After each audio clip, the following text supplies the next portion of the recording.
In today's video, I'm going to teach you how to download an image from Google Chrome. Let's keep this simple and clear so you can grab a high-quality image and get right back to your project. Start in Chrome by searching for the image you want. When you find one that looks right, click it so it opens in the larger preview panel on the right side of the results. That click matters. It usually loads a higher quality version than the tiny thumbnail you see in the grid. If you're using Google Images, you can often spot the resolution listed near the preview. Bigger dimensions generally mean a sharper result, which is what you want for presentations, documents, or design work.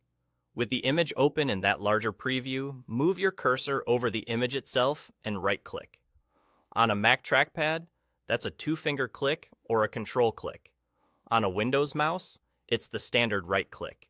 From the menu that appears, choose Save Image As, bien. Make sure you choose Save Image As, bien, and not Save Link As.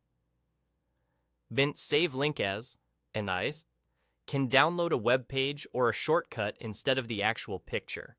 A save window will pop up asking where to put the file. To keep things organized, pick a spot you can find instantly. Your Downloads or Desktop folder works great. Give the file a clear, descriptive name so you know what it is later.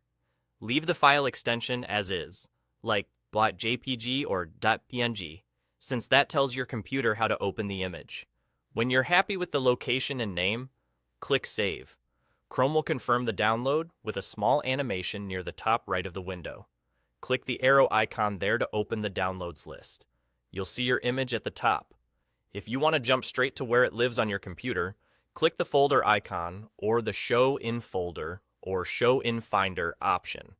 That opens the exact location so you can drag it into a project, attach it to an email, or back it up.